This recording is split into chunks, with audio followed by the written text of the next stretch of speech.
السلام عليكم ورحمة الله وبركاته. الحمد لله رب العالمين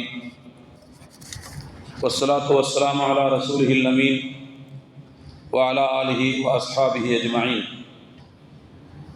أما بعد فقد قال الله تبارك وتعالى في كلامه القديم: أعوذ بالله من الشيطان الرجيم. بسم الله الرحمن الرحيم. ولا تكونوا كالتي نقضت غزلها من بعد قوة أنكاثا.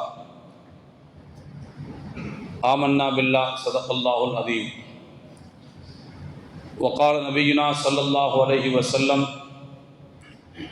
فرض رسول الله صلى الله عليه وسلم زكاة الفطر صاعا من تمر أو صاعا من شعير على العبد والحر والذكر والأنثى والصغير والكبير من المسلمين. அளவற்ற அருளாளன் நிகரற்ற அன்புடையோன் எல்லாம் வல்ல அல்லாஹுவின் திருப்பெயரால் என்னுடைய உரையை தொடங்குகிறேன். ஸலாத்தும் ஸலாமும் ஈருலகத் தூதர் உலகை திருத்திய உத்தமர் நமது உயிரினும் மேலான நபிகள் நாயகம் ஸல்லல்லாஹு அலைஹி வஸல்லம் அவர்கள் மீதும் அவர்களை பின்பற்றி வாழ்ந்த உத்தமர்களான சத்திய சஹாபாக்கள், தாபியீன்கள், தபவுத் தாபியீன்கள், நல்லோர்கள், மேன்மக்கள் அனைவர் மீதும் என்றென்றும் நிலவட்டுமாக. எல்லாம் வல்ல அல்லாஹுவின் மகத்தான அருளும் அவனுடைய வற்றா பெருங்கருணையும் நம் அனைவர் மீதும், நம்மை சார்ந்த அனைவர் மீதும் என்றென்றும் பொழியட்டுமாக. கண்ணியத்திற்குரிய அல்லாஹுவின் அடியார்களே, வல்ல ரஹ்மானின் மகத்தான கருணையினால் ரமலான் மாதம் வந்ததும் தெரியவில்லை, போனதும் தெரியவில்லை. கிட்டத்தட்ட ரமலானில் இன்னும் எஞ்சியிருக்கக்கூடிய சில மணி நேரங்கள் தான். இந்த சமயத்திலே ரமலானை நாம் எவ்வாறு வழியெடுக்க வேண்டும் என்பது குறித்தும், இந்த கடைசி நாளிலே நாம் நிறைவேற்ற வேண்டிய சதக்கத்துல் ஃபித்ர் குறித்தும் சில செய்திகளை உங்களுக்கு நான் நினைவுபடுத்துவதற்காக இங்கே இருக்கிறேன். அருமையான தோழர்களே, ரமலான் மாதம் இடமிருந்து விடைபெற இருக்கிறது. அதை நாம் எதிர்பார்த்து காத்திருந்தோம். மிக்க மகிழ்ச்சியோடும் உற்சாகத்தோடும் நாம் அதை வரவேற்றோம். பல்வேறு நற்செயல்கள் செய்வதற்கான காலமாக நாம் அந்த காலத்தை பயன்படுத்தி கொண்டோம். இப்பொழுது இன்னும் சில மணி நேரங்களில் நம்மிடமிருந்து அது பிரியா விடை பெற இருக்கிறது.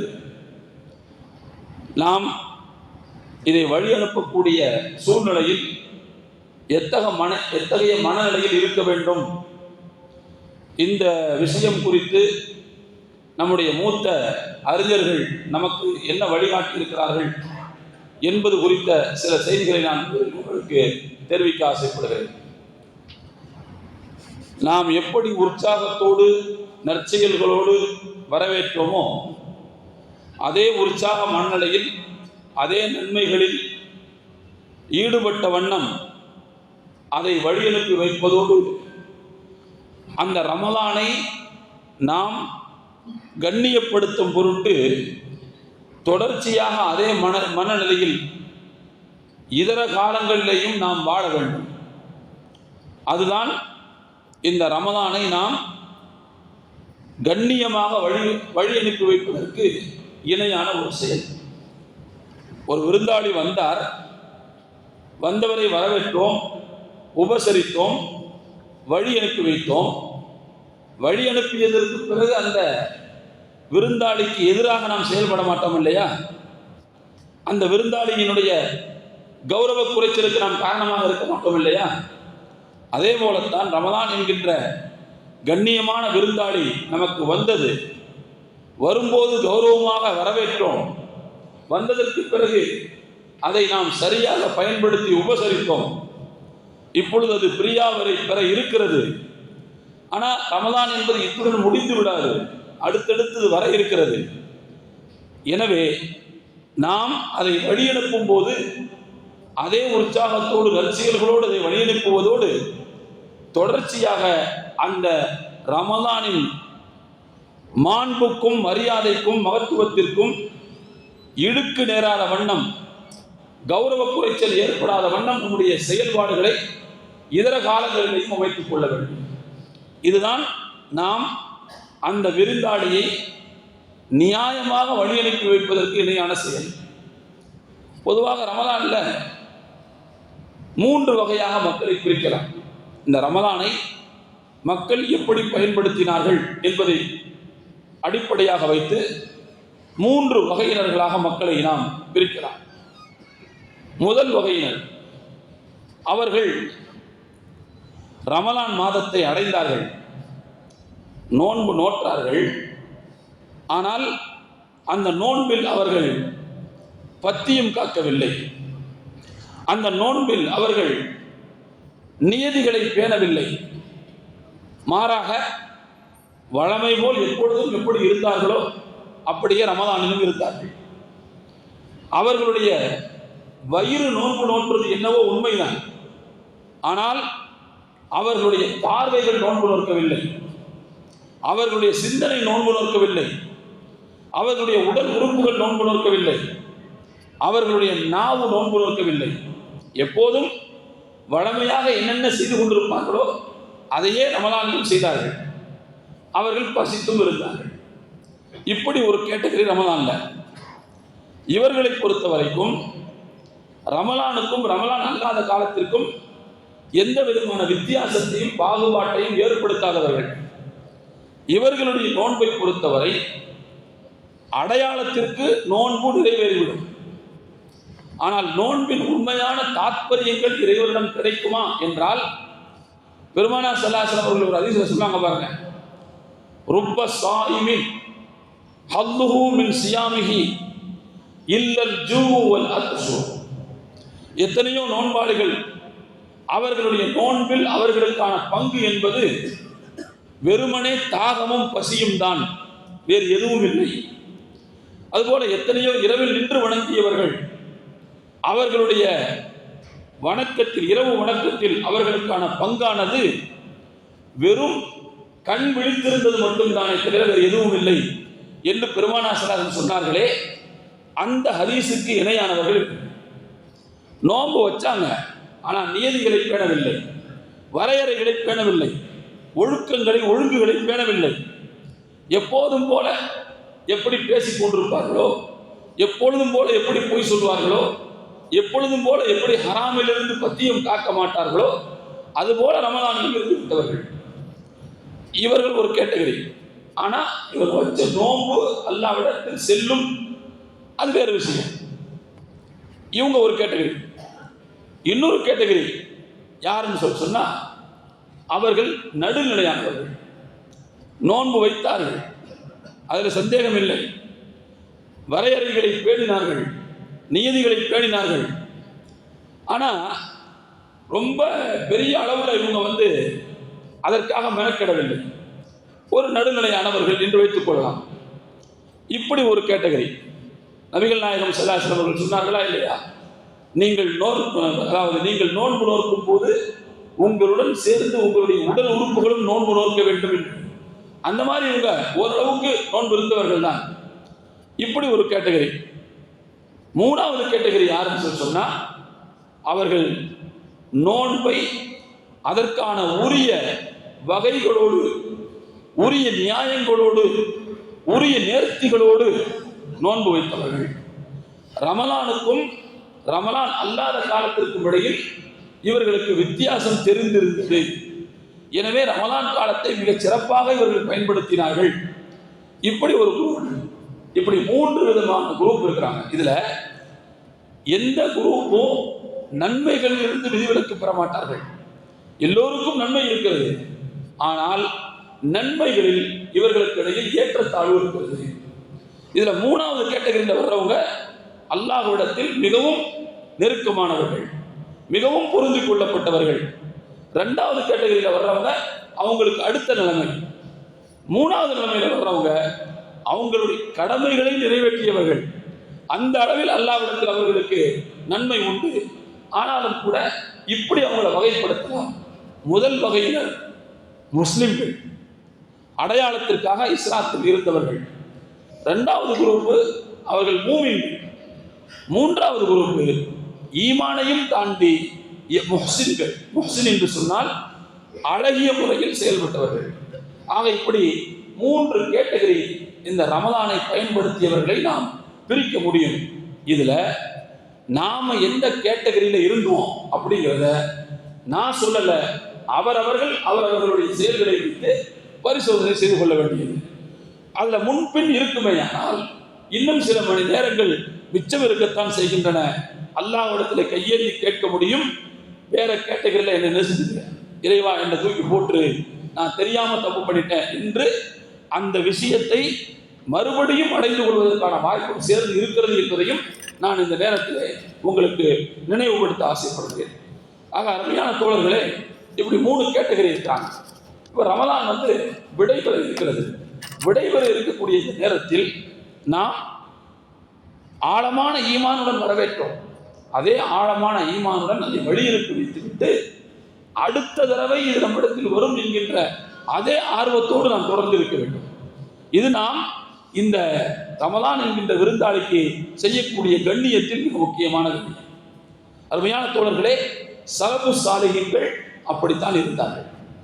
சலபு சாலிஹீன்களை பொறுத்தவரை நான் ஏற்கனவே சொல்லியிருக்கிறேன், அவர்கள் ரமலான் வருவதற்கு 6 மாதத்திற்கு முன்பு ரமலானை எதிர்பார்ப்பார்கள்.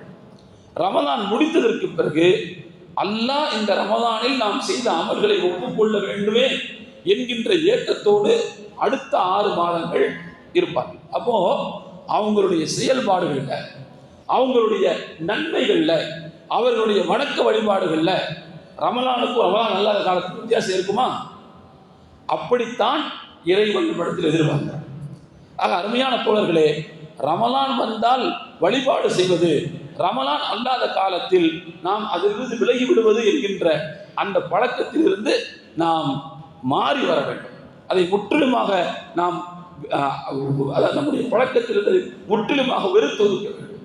அந்த நிலைமைக்கு நாம் போகணும். குர்ஆன்ல அல்லாஹ் தஆலா ஒரு பெண்மணியை பற்றி சொல்கிறார். அந்த பெண்மணி யார் என்றால், அந்த அம்மாவுடைய பேரு ராபிதா என்று பெயர்.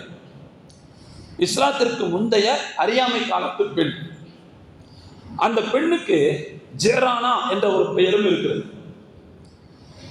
தாயிஃபிலிருந்து மக்காவுக்கு வர்ற வழியில ஜேரானான்னு ஒரு ஊர். தாயிஃப் போயிட்டு வர்றவங்க ஜேரானாங்கிறது இஹ்ராம் கட்டி உள்ள வருவோம். அது இஹ்ராமுடைய எல்லைகளில் ஒன்றாகவும் இருக்கிறது. அந்த பெயர் இந்த அம்மாவுடைய பெயரிலிருந்து தான் வந்தது என்று சொல்வார்கள். அல்லாஹ் தஆலா அந்த பெண்மணியை பற்றி குர்ஆன்ல சுட்டி காட்டுகிறான். என்ன சொல்றான் அப்படின்னா, இந்த பொம்பளை மாதிரி நீங்க ஆயிராதீங்கன்னு சொல்றான்.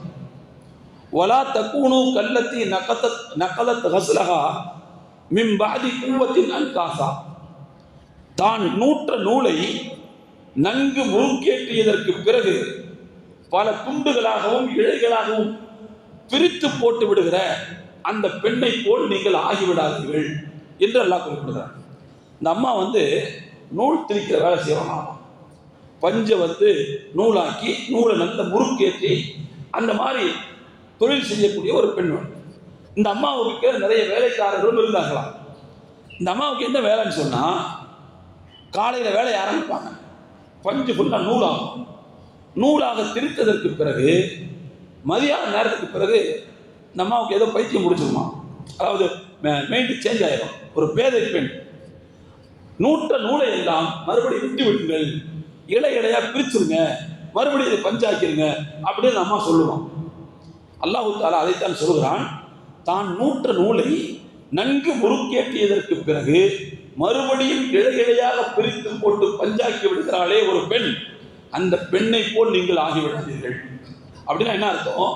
கஷ்டப்பட்டு ரமலான் மாதத்தில் அமல் செய்து நன்மைகளை எல்லாம் சேர்த்து வைத்ததற்கு பிறகு ரமலான் முடிந்த பின் நாமே அந்த ரமலானுக்கு கௌரவ குறைவை ஏற்படுத்துவதை போல நன்மைகள் என்றால் என்னவென்றே தெரியாத மாதிரி நாம் நடந்து கொண்டு செய்து வைத்த நன்மைகளை பாழாக்கி விட வேண்டாம் அப்படின்னு அல்லாஹ் இந்த ஆயத்தின் மூலமாக சொல்வதாக அறிஞர்கள் நமக்கு விளக்கம் தருகிறார்கள்.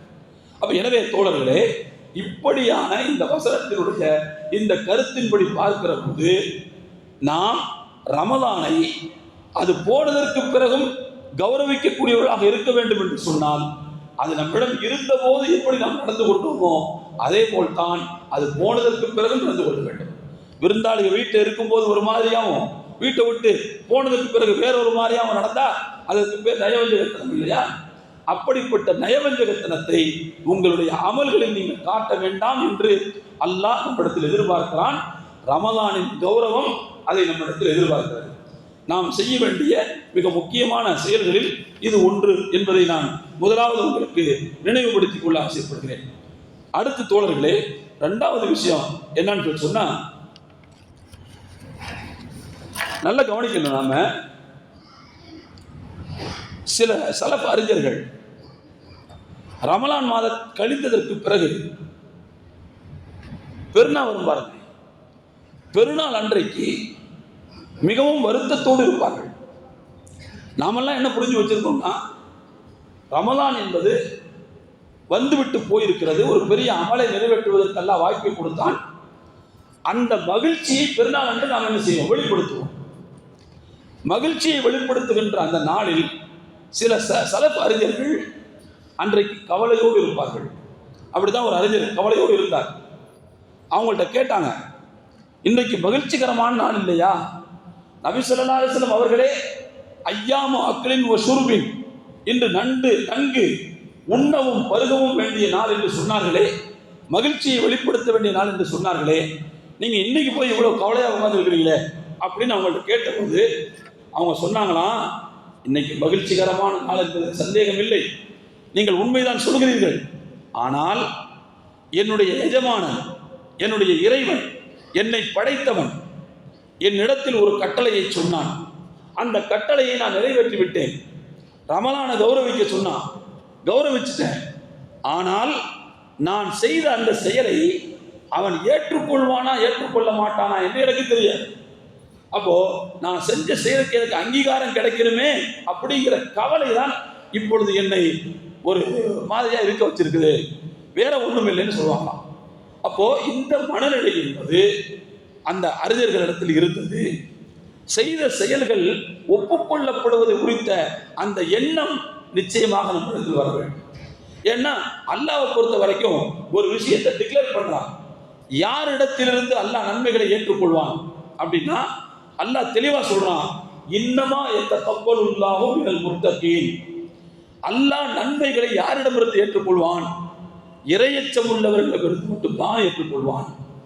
இதை அல்லாஹ் தெளிவா சொல்லிட்டான். அப்போ நமக்கு இறையச்சம் இருந்ததா இல்லையா, இறையச்சம் இருக்கிறதா இல்லையா என்பது எப்படி கன்ஃபார்ம் ஆகும்?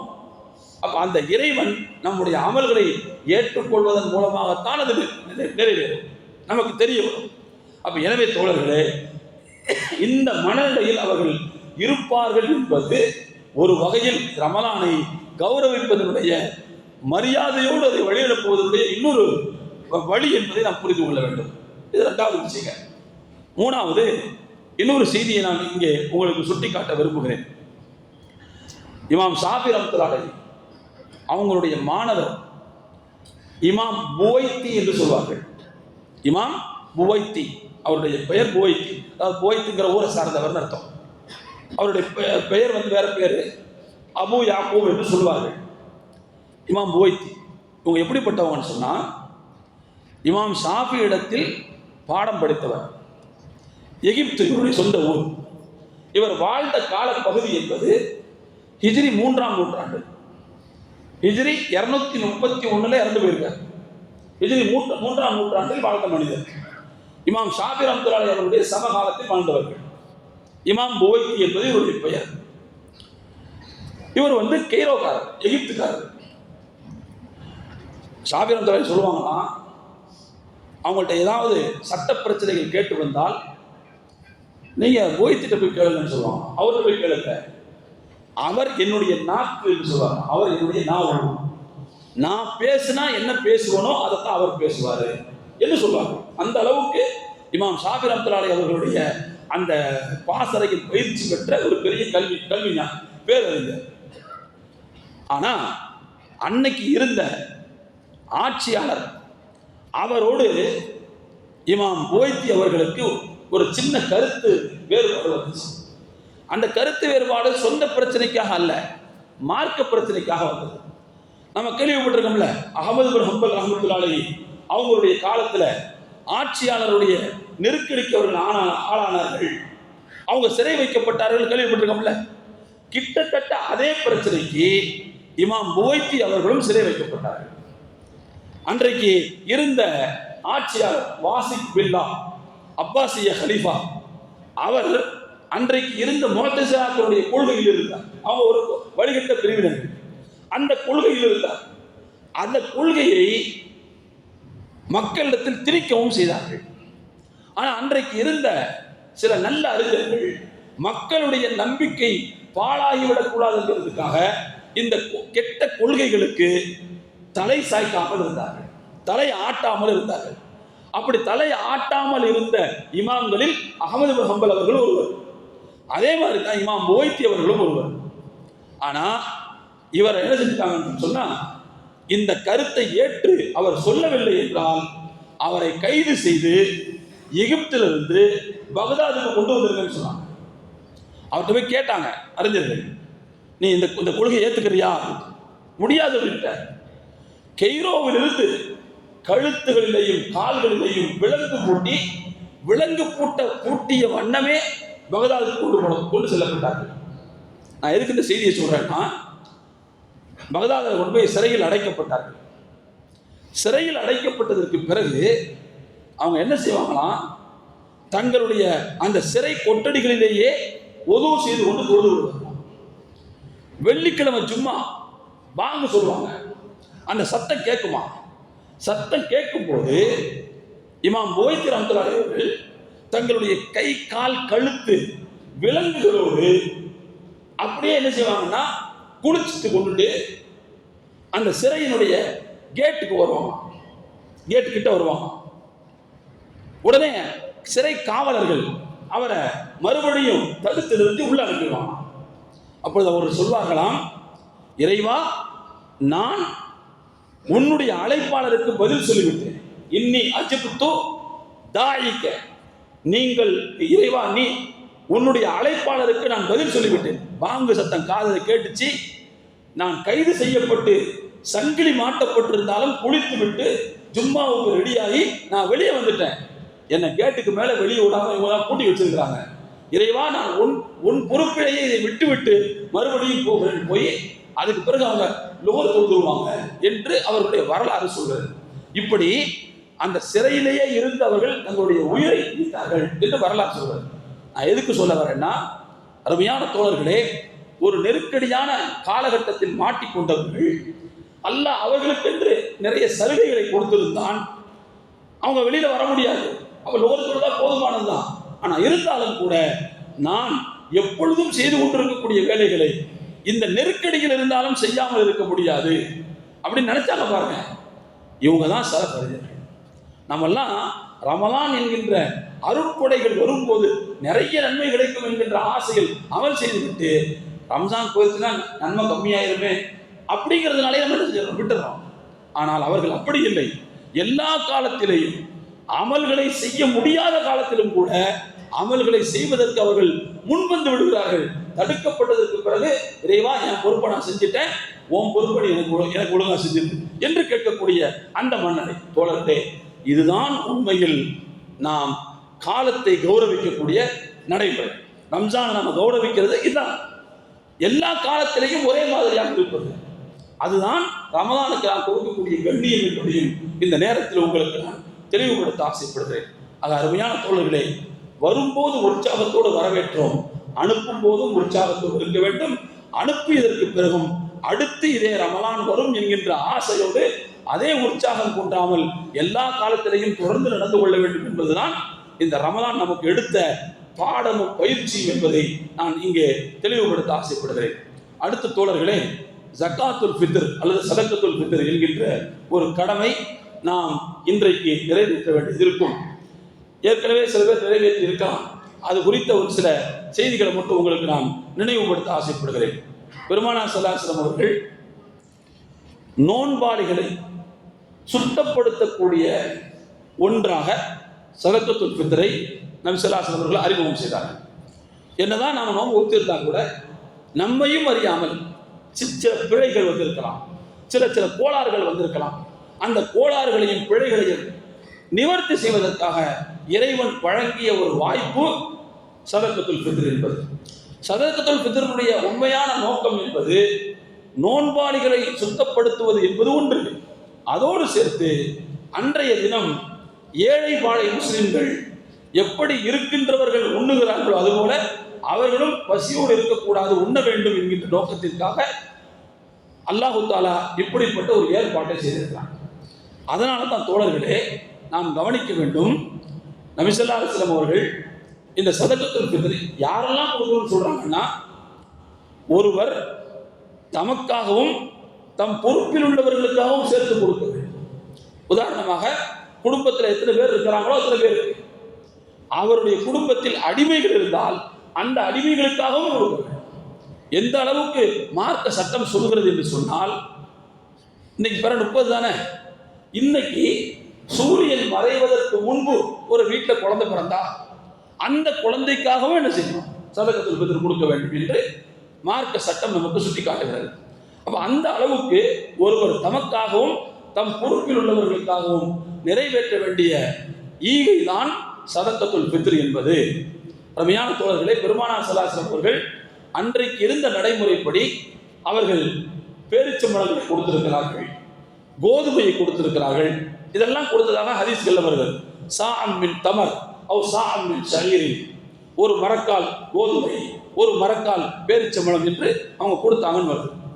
இன்றைய மதிப்பில் அந்த ஒரு சா என்பது இன்றைய மதிப்பில் நாம் பிரதானமாக எடுத்துக்கொள்ளக்கூடிய உணவு தானியம் எதுவோ அந்த தானியத்தில் ஒரு சா என்பது சில அறிஞர்களுடைய கருத்துப்படி 1 கிலோ 600 கிராம், இன்னும் சில அறிஞர்களுடைய கருத்துப்படி 2 கிலோ 400 கிராம். இந்த அளவு வேறுபாடு ஏன் வருதுன்னு சொன்னா, ஹதீஸ்ல சா மரக்கால் என்று வந்துவிடும்.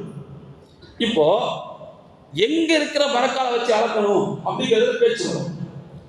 இப்போ 1600 1 கிலோ 600 கிராம்னு சொல்றவங்க அவங்களுடைய கருத்துப்படி இது ஈராக் பகுதியில் நடைமுறையில் இருந்த அந்த மரக்காலுடைய அளவு. 2400 சொல்றவங்க மதீனாவுடைய பகுதியில் அமுலில் அன்றைக்கு இருந்த வழக்கத்தில் இருந்த அந்த மரக்காலுடைய அளவை சொல்றாங்க. ஏன்னா ரசூலுல்லாஹி ஸல்லல்லாஹு அலைஹி வஸல்லம் மரக்கால்னு சொல்றாங்கன்னா அவங்க மதீனாவில் உள்ள அந்த வழக்குப்படி தான் சொல்லியிருக்க வேண்டும். எனவே மதீனாவுடைய அந்த அளவை கணக்கிட்டால் 2400 வருகிறது என்று சில சொல்றாங்க. அந்த வகையில் தான் இன்னைக்கு இமாம் ஷாஃபி ரஹ்மத்துல்லாஹி கருத்துப்படி 2400 கிராம். இமாம் அபூ ஹனீஃபா ரஹ்மத்துல்லாஹி கருத்துப்படி, அபூ ஹனீஃபா ரஹ்மத்துல்லாஹி அவங்க வந்து கூஃபாவில் பிறந்தவங்க, ஈராக்கில் பிறந்தவங்க. அப்போ அந்த மரக்கால் என்பது ஈராக்கில் நடைமுறையில் இருந்த அந்த மரக்காலை அடிப்படையாக வைத்து அந்த அளவு நிர்ணயம் செய்யப்படுகிறது. 1/600 என்று சொல்கிறார்கள். இதுதான் பர்ஃபெக்ட் அளவு. இதற்கு மேல் கூட கொடுத்தா ஒரு பிரச்சனை இல்லை. ஜமாஅத்துல் உலமா, தமிழ்நாடு ஜமாஅத்துல் உலமாவும் சரி, புதிய காசியும் இந்த அளவைத்தான் இப்போது நமக்கு தந்திருக்கிறார்கள். 1 கிலோ 600 கிராம் ஹனஃபியாக்கள், 2 கிலோ 400 கிராம் ஷாஃபியாக்கள். அவர்களுடைய பகுதியில் எது பிரதானமான உணவாக எடுத்துக் கொள்ளப்படுகிறதோ அந்த உணவு தானியத்தில் இந்த தொகையை கொடுக்க வேண்டும்.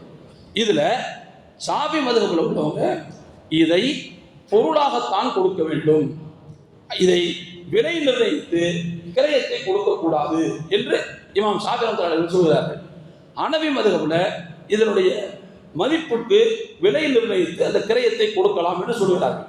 நாம ஏன் இந்த வேறுபாடு அப்படின்னு பார்க்க வேண்டிய அவசியம் இல்லை. ஏன்னா இந்த வேறுபாட்டுக்கு பின்னாடி ஒரு நல்ல நோக்கம், சமூகத்திற்கு நலன் பயக்கக்கூடிய ஒரு நல்ல நோக்கம் இருக்கிறது. என்ன அப்படின்னு சொன்னா வேற ஒண்ணும் இல்லை. நீங்க பிரதானமான தானியத்தை கொடுத்து விடுவீர்கள். உதாரணமா அரிசி கொடுத்துருவீங்க. அரிசி அவங்க வந்து சுட வச்சு கஞ்சியா குடிக்க முடியும். அவங்க அன்னைக்கு நாம வெறும் கஞ்சியா குடிப்போம். வீட்டில் எத்தனை வகை பதார்த்தங்களை சாப்பிடுவோம். அப்போ ஏழைகள் என்றால் வெறும் அரிசியை மட்டும் கொடுத்துட்டா அவங்க கஞ்சி வச்சியா குடிப்பாங்க? எனவே அவங்களுக்கு நீங்க காசா கொடுங்க. அவங்க என்ன செய்யட்டும், தானியமும் வாங்கிக்கிறோம், இறைச்சியும் வாங்கிக்கிறோம், அதையும் வாங்கிக்கிறோம், இதையும் வாங்கிக்கிறோம் அப்படிங்கிற நோக்கத்தில் இமாம் அபூ அவர்கள் இப்படி ஒரு சட்டத்தை சொல்றாங்க. இமாம் ஷாஃபி ரஹ்மத்துல்லாஹி ஏன் காசு திரையம் கொடுக்க கூடாதுன்னு சொல்றாங்கன்னு சொன்னா, அதுக்கு ஒரு முக்கியமான நோக்கம் இருந்துச்சு. என்ன நோக்கம்னா, சில நேரங்களில் எவ்வளவு காசும் கொடுக்கலாம், காசு நம்மகிட்ட நிறைய இருக்கலாம், ஆனால் வாங்குறதுக்கு பொருள் கிடைக்காது. வாங்குறதுக்கு பொருள் கிடைக்காது. நாம் அப்படிப்பட்ட சில காலங்களை பார்க்கத்தானே செய்தோம். 1 லிட்டர் பால் 300-350 ரூபாய்க்கு விவசாயி அவர் காலத்தில், மழை வெள்ள நேரத்தில், சென்னையில் உள்ள ஃப்ளட் நேரத்தில் 1 லிட்டர் பால் 350 ரூபாய்க்கு விவசாயி இல்லையா? அப்போ அன்றைக்கு காசு இருந்தது, ஆனால் பால் கிடைக்கவில்லை. இப்போ இதே போல சில காலகட்டங்களில் காசு இருக்கும், ஆனால் உணவு தானியம் கிடைக்காம போகும். அப்போ வெறும் காசை அடுப்பில் போட்டு நெருப்பு வச்சு பற்றி சாப்பிட முடியாது. அப்போ எனவே நீங்கள் எப்படி சாப்பிடுவீங்களோ அது மாதிரி அவங்களும் சாப்பிடணும், பசியாக இருக்கணுங்கிறதுக்காக நீங்கள் அந்த தானியத்தை கொடுங்கள் என்று அந்த பின்னணியிலிருந்து இமாம் ஷாஃபி ரஹ்மத்துல்லாஹி அவர்கள் சொன்னார்கள். எனவே அருமையான தோழர்களே, இப்பொழுது நாம் நமக்கு அளவு சொல்லப்பட்டிருக்கக்கூடிய இந்த 2,400 அல்லது 1,600 சொல்லக்கூடிய இந்த அளவு இருக்குது பார்த்தீங்களா, இது ஒவ்வொரு தலைக்கும், ஒரு தலைக்கு 1,600, ஒரு தலைக்கு 2,400 என்பது நாம் இப்படி அதையும் கொடுத்து விட்டு கூடவே சேர்த்து சற்று காசு பணங்களையும் சேர்த்து அவர்களுக்கு கொடுப்பதுதான் நியாயமான ஒன்றாக இருக்கும்.